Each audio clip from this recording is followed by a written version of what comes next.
ಸ್ನೇಹಿತರೆ, ಮೀಡಿಯಾ ಮಾಸ್ಟರ್ಸ್ಗೆ ಸ್ವಾಗತ ಸುಸ್ವಾಗತ.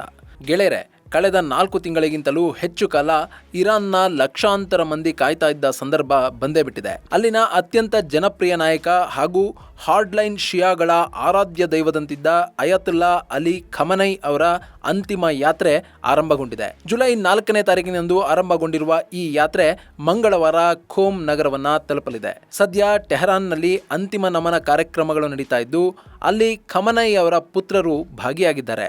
ಆದರೆ ಇರಾನ್ನ ಹೊಸ ಸರ್ವೋಚ್ಚ ನಾಯಕ ಹಾಗೂ ಅಲಿ ಖಮನೈ ಅವರ 2ನೇ ಮಗ ಮೋಜ್ತಬಾರನ್ನ ಹೊರತುಪಡಿಸಿ ಈಗ ಇದೇ ಅತಿದೊಡ್ಡ ಚರ್ಚೆಗೆ ಗ್ರಾಸ ಆಗ್ತಾ ಇದೆ. ಮೋಜ್ತಬಾ ಯಾಕೆ ಇನ್ನೂ ಸಾರ್ವಜನಿಕವಾಗಿ ಕಾಣಿಸಿಕೊಂಡಿಲ್ಲ? ಅವರ ಪರಿಸ್ಥಿತಿ ಹೇಗಿದೆ? ನಿಜಕ್ಕೂ ಮೋಜ್ತಬಾ ಬದುಕಿದ್ದಾರಾ ಇಲ್ಲವಾ ಅನ್ನೋ ಅನುಮಾನಗಳಿಗೆ ಇದು ಕಾರಣ ಆಗ್ತಾ ಇದೆ. ಹಾಗಾದ್ರೆ ಇರಾನ್ನ ಖಮನೈ ಅಂತಿಮ ಯಾತ್ರೆಯಲ್ಲಿ ಏನೆಲ್ಲ ಆಗ್ತಾ ಇದೆ? ಮೋಜ್ತಬಾ ಯಾಕೆ ಈ ಯಾತ್ರೆಯಲ್ಲಿ ಕಾಣಿಸಿಕೊಳ್ತಾ ಇಲ್ಲ? ಅವರಿಗೆ ಇರೋ ಭಯ ಆದರೂ ಏನು ಅನ್ನೋದ್ರ ಬಗ್ಗೆ ಒಂದಷ್ಟು ಮಾಹಿತಿಯನ್ನು ನಾವಿಲ್ಲಿ ನೋಡೋಣ.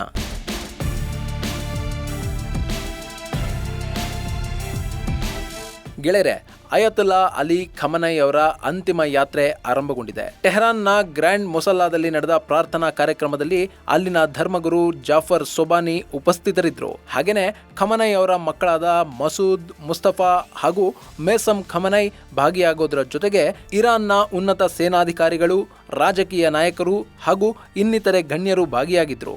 ಇವರ ಜೊತೆಗೆ ಸರಿಸುಮಾರು 70 ದೇಶಗಳಿಂದ ಬಂದಿದ್ದ ಸಾಕಷ್ಟು ಗಣ್ಯರು ಕೂಡ ಅಂತಿಮ ಯಾತ್ರೆಯಲ್ಲಿ ಭಾಗಿಯಾಗಿದ್ದರು. ಅವರೆಲ್ಲರೂ ಖಮನೈ ಪಾರ್ಥಿವ ಶರೀರಕ್ಕೆ ನಮನವನ್ನು ಸಲ್ಲಿಸಿದ ಬಳಿಕ ಗ್ರ್ಯಾಂಡ್ ಮೊಸಲ್ಲಾದಿಂದ ಖಮನೈ ಪಾರ್ಥಿವ ಶರೀರವನ್ನು ಹೊರತೆಗೆಯಲಾಗಿದೆ. ಇನ್ನು ಈಗ ಟೆಹರಾನ್ನ ಬೀದಿಗಳಲ್ಲಿ ಸರಿಸುಮಾರು 12 ಗಂಟೆಗಳ ಕಾಲ ಪಾರ್ಥಿವ ಶರೀರದ ಯಾತ್ರೆ ನಡೀತಾ ಇದ್ದು ಆ ಬಳಿಕ ಅಂತಿಮ ಯಾತ್ರೆ ಖೋಮ್ ನಗರವನ್ನು ತಲುಪಲಿದೆ.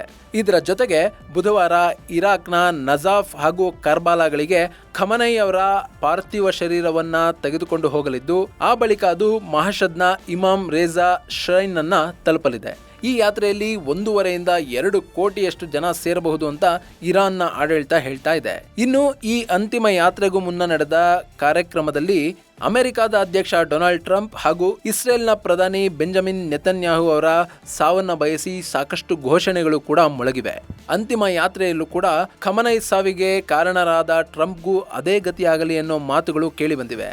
ಅಲ್ಲಿ ಟ್ರಂಪ್ರ ಸಾವು ಬಯಸಿ ಸಾಕಷ್ಟು ಜನ ಘೋಷಣೆಗಳನ್ನು ಕೂಡ ಕೂಗಿದ್ದಾರೆ. ಕೆಲವರಂತೂ ನೆತನ್ಯಾಹು ಹಾಗೂ ಟ್ರಂಪ್ನ ಸಾವನ್ನ ಬಯಸಿದ ಪೋಸ್ಟರ್ಗಳನ್ನು ಹಿಡಿದು ಓಡಾಟ ಮಾಡಿದ್ದಾರೆ. ಟ್ರಂಪ್ ಫೋಟೋ ಇದ್ದ ಬ್ಯಾನರ್ಗೆ ಇರಾನ್ನ ಅಭಿಮಾನಿಗಳು ಅವಮಾನ ಮಾಡಿದ್ದಾರೆ. ಇದರ ಜೊತೆಗೆ ಅಮೆರಿಕಾಗೆ ಸಾವು, ಇಸ್ರೇಲ್ಗೆ ಸಾವು ಅನ್ನೋ ಘೋಷಣೆಗಳನ್ನ ಅಲ್ಲಿನ ಕವಿ ಮೊಹಮ್ಮದ್ ರಸೌಲಿ ಕೂಗಿದ್ದಾರೆ. ಹಾಗೇನೆ ಅಂತಿಮ ಯಾತ್ರೆಯಲ್ಲಿ ಭಾಗಿಯಾಗಿದ್ದ ಸಾಕಷ್ಟು ಜನ ಮೌಲ್ವಿಗಳು ಹಾಗೂ ಧರ್ಮಗುರುಗಳು ಕೂಡ ಟ್ರಂಪ್ ಸಾವನ್ನ ಬಯಸಿರೋದು ಇರಾನ್ನಲ್ಲಿ ಟ್ರಂಪ್ ಹಾಗೂ ಬೆಂಜಮಿನ್ ನೆತನ್ಯಾಹು ವಿರುದ್ಧ ಆಕ್ರೋಶ ಎಷ್ಟರ ಮಟ್ಟಿಗಿದೆ ಅನ್ನೋದನ್ನ ಹೊರಹಾಕ್ತಾ ಇದೆ.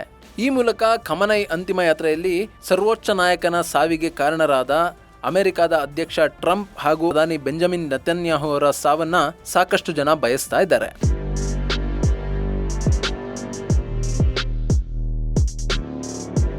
ಇನ್ನು ಸೋಮವಾರ ಬೆಳಗಿನಿಂದಲೇ ಖಮನೈ ಪಾರ್ಥಿವ ಶರೀರದ ಯಾತ್ರೆ ಶುರುವಾಗಿದೆ. ಈ ಯಾತ್ರೆಯಲ್ಲಿ ಭಾಗಿಯಾಗ್ತಾ ಇರೋರಿಗೆ ಉಚಿತ ನೀರು ಹಾಗೂ ಆಹಾರವನ್ನ ವ್ಯವಸ್ಥೆ ಮಾಡಲಾಗಿದೆ. ಕೋಟಿಯಷ್ಟು ಜನ ಬಂದರೂ ಕೂಡ ಅವರಿಗೆ ಎಲ್ಲ ವ್ಯವಸ್ಥೆಗಳು ಆಗಲಿವೆ ಅಂತ ಇರಾನ್ ಸರ್ಕಾರ ಹೇಳ್ತಾ ಇದೆ. ಹಾಗೇನೆ ಸಾಕಷ್ಟು ಮಂದಿ ವಾಲಂಟಿಯರ್ಗಳು ಕೂಡ ಆಹಾರ ಮತ್ತು ನೀರಿನ ವ್ಯವಸ್ಥೆಯನ್ನ ಮಾಡಿದ್ದಾರೆ. ಇಷ್ಟಾದ್ರೂ ಈ ಯಾತ್ರೆಯಲ್ಲಿ ಒಂದಷ್ಟು ಭಯ ಅಂತೂ ಕಾಡ್ತಾ ಇದೆ. ಅದರಲ್ಲೂ ಈ ಯಾತ್ರೆಯ ಸಮಯದಲ್ಲಿ ಇಸ್ರೇಲ್ ಹಾಗೂ ಅಮೆರಿಕಗಳು ದಾಳಿ ನಡೆಸುವ ಭಯದಲ್ಲಿ IRGC ಇದೆ. ಈ ಹಿಂದೆ ಡೊನಾಲ್ಡ್ ಟ್ರಂಪ್ ಇರಾನ್ಗೆ ವೀಕ್ ಆಫ್ ಕೊಡ್ತಾ ಇದ್ದೀವಿ ಅಂತ ಹೇಳಿದ್ರು. ಈ ಸಂದರ್ಭದಲ್ಲಿ ಅವರು ಖಮನೈ ಅವರ ಅಂತಿಮ ಕ್ರಿಯೆಗಳನ್ನ ಮುಗಿಸ್ಲಿ ಅನ್ನೋ ಮಾತುಗಳನ್ನು ಕೂಡ ಟ್ರಂಪ್ ಆಡಿದ್ರು. ಇಷ್ಟಾದ್ರೂ ಇರಾನ್ನ ಸಾಕಷ್ಟು ಮಂದಿ ಟಾಪ್ ನಾಯಕರು ಭಾಗಿಯಾಗುವ, ಅಲಿ ಖಮನೈ ಮಕ್ಕಳು ಕೂಡ ಭಾಗಿಯಾಗಲಿರುವ ಈ ಕಾರ್ಯಕ್ರಮದ ಮೇಲೆ ಶತ್ರುಗಳು ದಾಳಿ ನಡೆಸಿಬಿಟ್ರೆ ಅದೊಂದು ಘೋರ ದುರಂತಕ್ಕೆ ಕಾರಣ ಆಗಿಬಿಡುತ್ತೆ ಅನ್ನೋ ಭಯ IRGCಯನ್ನ ಕಾಡ್ತಾ ಇದೆ. ಹಾಗಾಗಿನೇ ಅವರು ಇಲ್ಲಿ ಎಲ್ಲಾ ಎಚ್ಚರಿಕೆಗಳನ್ನ ಕೈಗೊಂಡಿದ್ದಾರೆ ಅಂತ ಹೇಳಲಾಗ್ತಾ ಇದೆ.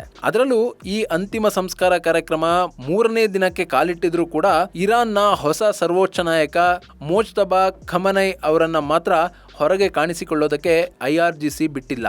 ಹಾಗಾಗಿನೇ ಪಾರ್ಥಿವ ಶರೀರದ ಬಳಿ ಖಮನೈರ 4 ಮಕ್ಕಳಲ್ಲಿ 3 ಮಾತ್ರ ಕಾಣಿಸ್ಕೊಂಡಿದ್ದಾರೆ. ಮೋಜ್ತಬಾ ಕಾಣಿಸ್ಕೊಳ್ತಾ ಇಲ್ಲ. ಈ ಮೋಜ್ತಬಾ ಖಮನೈ ಈಗ ಕೇವಲ ಅಲಿ ಖಮನೈ ಮಗನಾಗಿ ಮಾತ್ರ ಉಳ್ಕೊಂಡಿಲ್ಲ.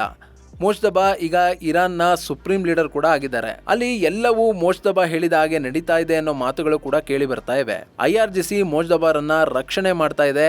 ಮೋಜ್ತಬಾ ರಕ್ಷಣೆಗೆ IRGC ಸಾಕಷ್ಟು ಶ್ರಮವನ್ನ ವಹಿಸಿದೆ. ಅವರ ಸುಳಿವನ್ನ ಎಲ್ಲೂ ಕೂಡ ಬಿಟ್ಟು ಕೊಡ್ತಾ ಇಲ್ಲ ಅನ್ನೋ ಮಾತುಗಳು ಕೂಡ ಕೇಳಿ ಬರ್ತಾ ಇವೆ. ಇಲ್ಲಿವರೆಗೂ ಇಸ್ರೇಲ್ ಹಾಗೂ ಅಮೆರಿಕಗಳು ಮೋಜ್ತಬಾರನ್ನ ಹುಡುಕೋದಕ್ಕೆ ಸಾಧ್ಯ ಆಗಿಲ್ಲ. ಒಂದು ವೇಳೆ ಅಂತಿಮ ಯಾತ್ರೆಯಲ್ಲಿ ಮೋಜ್ತಬಾ ನೇರವಾಗಿ ಕಾಣಿಸ್ಕೊಂಡ್ಬಿಟ್ರೆ ಅದು ಶತ್ರುಗಳಿಗೆ ಸುಲಭವಾಗಿ ಸುಳಿವನ್ನ ಕೊಟ್ಟು ಬಿಡುತ್ತೆ. ಹೀಗಾಗಿನೇ IRGC ಮೋಜ್ತಬಾರನ್ನ ಹೊರಗಡೆ ಬಿಡ್ತಾ ಇಲ್ಲ ಅನ್ನೋ ಮಾತುಗಳು ಕೇಳಿ ಬರ್ತಾ ಇರೋದು. ಇಷ್ಟಾದ್ರೂ ಅಪ್ಪನ ಅಂತಿಮ ಯಾತ್ರೆಯಲ್ಲಿ ಭಾಗಿಯಾಗದಷ್ಟು ಹೇಡಿಯಾಗಿ ಬಿಟ್ರ ಮೋಜ್ತಬಾ ಅನ್ನೋ ಮಾತುಗಳು ಕೂಡ ಇರಾನ್ನ ಮತ್ತೊಂದು ವಲಯದಲ್ಲಿ ಕೇಳಿ ಬರ್ತಾ ಇವೆ. ಇಲ್ಲಿ ಇರಾನ್ನ IRGCಯನ್ನ ಕೆರಳಿಸುವ ನಿಟ್ಟಿನಲ್ಲಿ ಈ ರೀತಿಯ ಪ್ರೊಪಗಂಡವನ್ನ ಇಸ್ರೇಲ್ ಹಾಗೂ ಅಮೆರಿಕಗಳು ಮಾಡ್ತಾ ಇವೆ ಅಂತ IRGC ಆರೋಪ ಮಾಡ್ತಾ ಇದೆ. ಮೋಜ್ತಬಾ ಅಗತ್ಯ ಸಂದರ್ಭದಲ್ಲಿ ಕಾಣಿಸಿಕೊಳ್ಳಲಿದ್ದಾರೆ ಅಂತ IRGCಯ ಮೂಲಗಳು ಹೇಳ್ತಾ ಇವೆ. ಇನ್ನು IRGCಯ ಈ ನಿಲುವಿನ ಬಗ್ಗೆ ಇರಾನ್ನಲ್ಲೇ ಸಾಕಷ್ಟು ಅನುಮಾನಗಳು ಕೂಡ ವ್ಯಕ್ತ ಆಗ್ತಾ ಇವೆ. ಮೋಜ್ತಬಾ ಪರಿಸ್ಥಿತಿಯನ್ನ IRGC ಮುಚ್ಚಿಡ್ತಾ ಇದೆ. ಮಾರ್ಚ್ 1ರಿಂದಲೂ ಮೋಜ್ತಬಾ ಸಾರ್ವಜನಿಕರಿಂದ ದೂರ ಇದ್ದಾರೆ. ಅವರಿಗೆ ರಹಸ್ಯ ಸ್ಥಳದಲ್ಲಿ ಚಿಕಿತ್ಸೆಯನ್ನು ಕೊಡಿಸಲಾಗ್ತಾ ಇದೆ. ಹಾಗೇನೆ IRGC ಮೋಜ್ತಬಾರನ್ನ ರಷ್ಯಾಗೆ ಶಿಫ್ಟ್ ಮಾಡಿದ್ದಾರೆ ಅನ್ನೋ ವರದಿಗಳು ಕೂಡ ಈ ಹಿಂದೆ ಕೇಳಿ ಬಂದಿದ್ವು. ಇಷ್ಟಾದ್ರೂ ಇದ್ಯಾವುದಕ್ಕೂ IRGC ಸ್ಪಷ್ಟ ಉತ್ತರವನ್ನ ಕೊಡ್ತಾ ಇಲ್ಲ. ಈಗಲೂ ಕೂಡ ಮೋಜ್ತಬಾ ಸಾರ್ವಜನಿಕವಾಗಿ ಕಾಣಿಸಿಕೊಳ್ಳದೆ ಇರೋದಕ್ಕೆ ಸೂಕ್ತ ಕಾರಣವನ್ನ IRGC ಆಗಲಿ ಇರಾನ್ನ ಉನ್ನತ ನಾಯಕತ್ವವಾಗಲಿ ಕೊಡ್ತಾ ಇಲ್ಲ. ಅದಕ್ಕೆ ಕಾರಣ ಅಮೆರಿಕ ಮತ್ತು ಇಸ್ರೇಲ್ಗಳ ಮೇಲಿನ ಭಯಾನ. ಇಲ್ಲಿ ಇರಾನ್ನ ಸರ್ವೋಚ್ಚ ನಾಯಕ ಮೋಜ್ತಬಾಗೆ ತನ್ನ ಅಪ್ಪನ ಅಂತಿಮ ಯಾತ್ರೆಯಲ್ಲಿ ಭಾಗಿಯಾಗದಂತ ಪರಿಸ್ಥಿತಿಯನ್ನ ಇಸ್ರೇಲ್ ಹಾಗೂ ಅಮೆರಿಕಗಳು ನಿರ್ಮಾಣ ಮಾಡಿವ್ಯಾ ಅನ್ನೋ ಅನುಮಾನಗಳು ಕೂಡ ವ್ಯಕ್ತ ಆಗ್ತಾ ಇವೆ. ಹೀಗಾಗಿನೇ ಮೋಜ್ತಬಾ ಸದ್ಯಕ್ಕೆ ಕಾಣಿಸಿಕೊಂಡಿಲ್ಲ. ಇನ್ನು ಇದೇ ಜುಲೈ 9ನೇ ತಾರೀಕಿನಂದು ಮಹಷದ್ನ ಇಮಾಮ್ ರೇಜಾ ಶ್ರೈನ್ನಲ್ಲಿ ಅಲಿ ಖಮೆನಿಯ ಅಂತಿಮ ಸಂಸ್ಕಾರ ಕಾರ್ಯಗಳು ನಡೆಯಲಿವೆ. ಅಷ್ಟೊತ್ತಿಗೆ ಮೋಜ್ತಬಾ ಸಾರ್ವಜನಿಕವಾಗಿ ಕಾಣಿಸಿಕೊಳ್ತಾರ? ಇದಕ್ಕೆ ಕಾಲವೇ ಉತ್ತರಿಸಬೇಕು.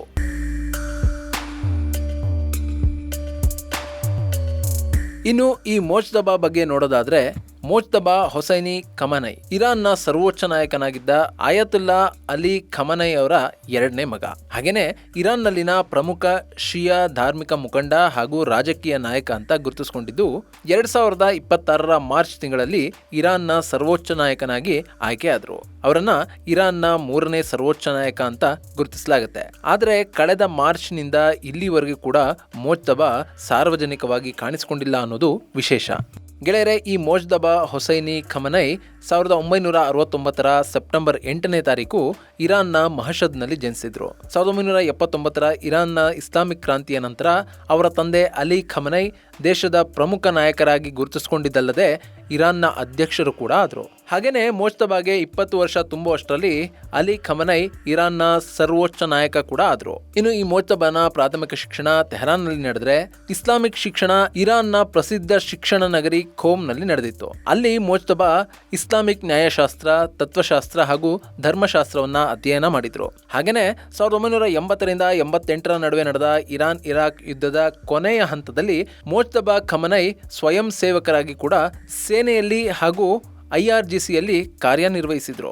ಆ ಯುದ್ಧದ ಬಳಿಕ IRGC ಹಾಗೂ ಇರಾನ್ನ ಬಸೀಸ್ ಪಡೆಗಳ ಜೊತೆಗೆ ಆಪ್ತ ಸಂಬಂಧವನ್ನ ಹೊಂದಿದ್ದ ಮೋಜ್ತಬಾರನ್ನ ಅಲಿ ಖಮನೈ ನಂತರ ಮುಂದಿನ ಸರ್ವೋಚ್ಚ ನಾಯಕನಾಗಿ ಆಯ್ಕೆ ಮಾಡಬೇಕು ಅನ್ನೋ ಹಂಬಲ IRGCಯ ಸಾಕಷ್ಟು ನಾಯಕರಿಗೆ ಇತ್ತು. ಗೆಳೆಯರೆ, ಈ ಮೋಜ್ತಬಾ ಹೆಸರು ಹೆಚ್ಚಾಗಿ ಕೇಳಿ ಬಂದಿದ್ದು 2009ರಲ್ಲಿ. ಅವತ್ತಿಗೆ ಇರಾನ್ನಲ್ಲಿ ನಡೆದ ಅಧ್ಯಕ್ಷೀಯ ಚುನಾವಣೆಗಳ ಬಳಿಕ ಇರಾನ್ನಲ್ಲಿ ಸಾಕಷ್ಟು ಪ್ರತಿಭಟನೆಗಳು ಆದವು.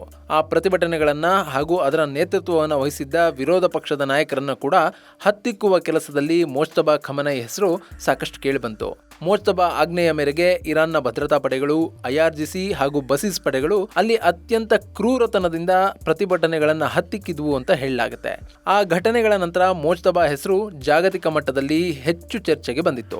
ಅಮೆರಿಕ ಕೂಡ ಸಾಕಷ್ಟು ನಿರ್ಬಂಧಗಳನ್ನ ಹೇರಿತು. ಆ ಬಳಿಕ ಮೋಜ್ತಬಾ ಹೆಸರು ಕೇಳಿ ಬಂದಿದ್ದೆ 2026ರಲ್ಲಿ. ಅವತ್ತು ಅಮೆರಿಕ ಮತ್ತು ಇಸ್ರೇಲ್ಗಳು ನಡೆಸಿದ ದಾಳಿಯಲ್ಲಿ ಅಲಿ ಖಮನೈ ಸಾವನ್ನಪ್ಪಿದ ನಂತರ ಇರಾನ್ನ ಮುಂದಿನ ಸರ್ವೋಚ್ಚ ನಾಯಕ ಯಾರಾಗಬೇಕು ಅನ್ನೋ ನಿಟ್ಟಿನಲ್ಲಿ ಸಾಕಷ್ಟು ಚರ್ಚೆಗಳಾದವು. ಆಗ ಕೇಳಿ ಬಂದ ಹೆಸರೇ ಈ ಮೋಜ್ತಬಾ ಖಮನೈ. ಮೋಜ್ತಬಾ ಹೆಸರನ್ನ IRGC ಅಂತಿಮಗೊಳಿಸಿತು. ಅವರ ಆಯ್ಕೆಯನ್ನ ಇರಾನ್ನಲ್ಲಿನ ಸಾಕಷ್ಟು ಹಾರ್ಡ್ ಲೈನ್ ಲೀಡರ್ಗಳು ಒಪ್ಕೊಂಡ್ರು. ಇರಾನ್ನ ಅಸ್ತಿತ್ವ ಉಳಿಬೇಕು ಅಂದ್ರೆ ಮೋಜ್ತಬಾ ಇರಲೇಬೇಕು, ಇಲ್ಲದೆ ಹೋದ್ರೆ ಅಮೆರಿಕ ಇರಾನ್ನ ಅಸ್ತಿತ್ವವನ್ನೇ ನಾಶ ಮಾಡಿಬಿಡುತ್ತೆ ಅನ್ನೋ ಭಯ ಆ ಹಾರ್ಡ್ ಲೈನ್ ಲೀಡರ್ಗಳನ್ನ ಕಾಡಿತು. ಹೀಗಾಗಿ ಮೋಜ್ತಬಾ ಆಯ್ಕೆಗೆ ಅಲ್ಲಿನ ಸಾಕಷ್ಟು ನಾಯಕರು ಬೆಂಬಲವನ್ನು ವ್ಯಕ್ತಪಡಿಸಿದ್ರು. ಫೈನಲಿ ಮೋಜ್ತಬಾ ಇರಾನ್ನ 3ನೇ ಸರ್ವೋಚ್ಚ ನಾಯಕನಾಗಿ ಆಯ್ಕೆ ಕೂಡ ಆದರು. ಇಂತಹ ಮೋಜ್ತಬಾ ಖಮೆನೈ ಇರಾನ್ನ ಸರ್ವೋಚ್ಚ ನಾಯಕನಾದ ಬಳಿಕ ಸಾರ್ವಜನಿಕವಾಗಿ ಕಾಣಿಸಿಕೊಳ್ಳಲೇ ಇಲ್ಲ. ಇಲ್ಲಿವರೆಗೂ ಅವರ ಎಕ್ಸ್ ಖಾತೆಯಿಂದ ಒಂದಷ್ಟು ಟ್ವೀಟ್ಗಳು ಹೊರಬಂದಿದೆ ಅನ್ನೋದು ಬಿಟ್ರೆ ಮೋಜ್ತಬಾ ಮಾತ್ರ ಎಲ್ಲೂ ಹೊರಗೆ ಬಂದಿಲ್ಲ. ಅಲ್ಲಿನ ಅಧ್ಯಕ್ಷ ಪೆಜೆಶ್ಕಿಯಾನ್ಗೂ ಕೂಡ ಮೋಜ್ತಬಾರನ್ನ ಭೇಟಿ ಮಾಡೋದಕ್ಕೆ ಇರಾನ್ನ IRGC ಬಿಟ್ಟುಕೊಟ್ಟಿಲ್ಲ ಅನ್ನೋ ಮಾತುಗಳು ಕೂಡ ಕೇಳಿ ಬಂದವು. ಈ ಘಟನೆಗಳು ಮೋಜ್ತಬಾ ಬದುಕಿದ್ದಾರಾ ಅಥವಾ ಸಾವನ್ನಪ್ಪಿದ್ದಾರಾ ಅನ್ನೋ ಅನುಮಾನಗಳು ಮೂಡೋ ಹಾಗೆ ಮಾಡ್ತು.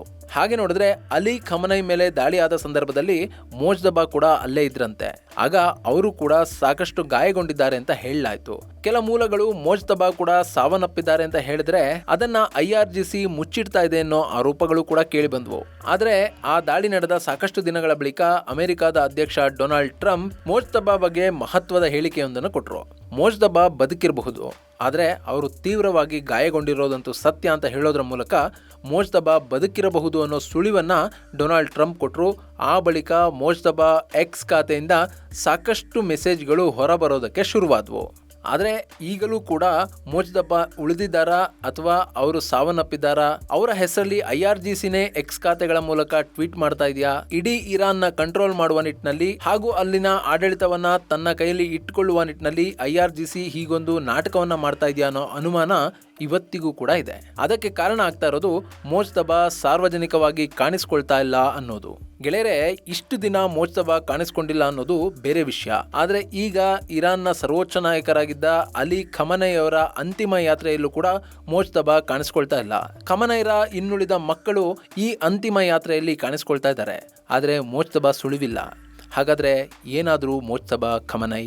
ಇದು ಗೆಳೆಯರೆ ಇರಾನ್ನ ಸರ್ವೋಚ್ಚ ನಾಯಕರಾಗಿದ್ದ ಅಯತುಲ್ಲಾ ಅಲಿ ಖಮನೈ ಅವರ ಅಂತಿಮ ಯಾತ್ರೆ ಹಾಗೂ ಅದರಲ್ಲಿ ಮೋಜ್ತಬಾ ಅವರು ಕಾಣಿಸಿಕೊಳ್ಳದಲ್ಲೇ ಇರೋದ್ರ ಬಗ್ಗೆ ಒಂದಷ್ಟು ಮಾಹಿತಿ. ಮುಂದಿನ ವಿಡಿಯೋದಲ್ಲಿ ಮತ್ತೊಂದು ವಿಶೇಷವನ್ನು ನಿಮ್ಮ ಮುಂದಿಡ್ತೀನಿ. ಅಲ್ಲಿವರೆಗೂ ಜೈ ಹಿಂದ್, ಜೈ ಕರ್ನಾಟಕ.